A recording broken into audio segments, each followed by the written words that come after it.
Ladies and gentlemen, welcome back to Dev Diary. Today we continue working on our metagame inspired by GameMaker's recent Notice Me game jam. Now last time the focus was on building the interface and the addition of the first couple tasks. It was a tedious, albeit very solid foundation for us to build on, which is exactly where we are picking things up.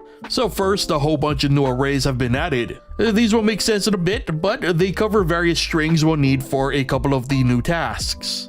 In fact, our brand new generate file function does just that. This function generates and returns a fake file name. Using those new array entries, the function takes a primary name, an optional secondary title, another optional identifier or number, and a file type extension. Now, I'm well aware of how unoptimized this function is written, but it got the job done.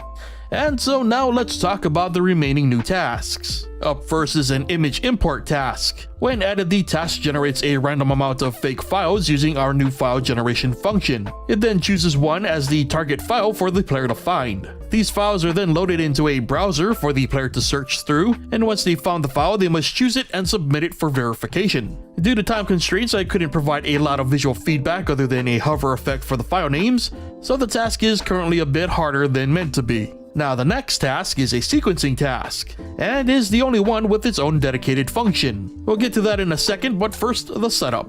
This task creates 3 arrays for answers, guesses, and results. A sequence of 4 numbers is then shuffled and saved to the answers array. The gameplay is similar to Wordle in that the player must guess the sequence and receives feedback on which guesses are correct, which is exactly why this task needed its own dedicated function. The function itself simply runs through the list of guesses and returns the results. If all match, the task is completed, otherwise the check returns the results of each number's position. Now, task number 3 is a test code task. This task generates a control scheme, which was originally going to be random, but that seemed a little too mean, and a bunch of position variables are also created. This task simply requires the player to navigate their avatar to the end goal using the provided control scheme, in this case the arrow keys, and those position variables represent the player's avatar and end goal positions. Once the distance between their positions are close enough, the task is completed. Now this task actually ended up being like the polar opposite of the add files task, as the whole point of the original idea was to emulate potentially broken code. However, the random control breaks were just frustrating and contributed to ruining the mood, if you will. There was also going to be more than one type of minigame, but you know, time constraints.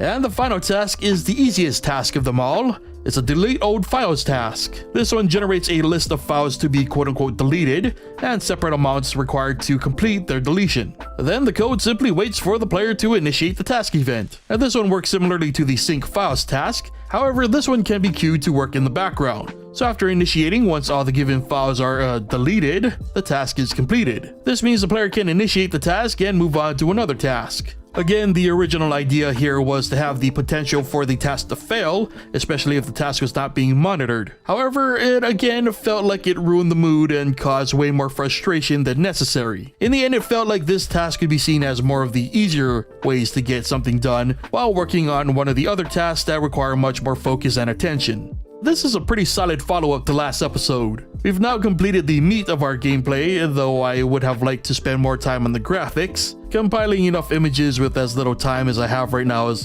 pretty impossible. I'm also curious to see how these tasks feel in the context of the overall pressure of the shell systems we're going to be adding next time. Because on their own, these tasks seem pretty basic and simple, but add in time pressures and other stresses, I'm hoping it just doesn't fall apart in the final hours. But we'll just have to hope, wait, and see what happens next time, because this brings us to the end of today's Dev Diary. So if you enjoyed today's entry, consider leaving a like. Be sure to also subscribe and hit that bell if you haven't already, and let me know what you think of the project so far, especially with all the new tasks. Leave your thoughts and opinions in the comments. Thank you so much for watching, and I'll see you guys next time.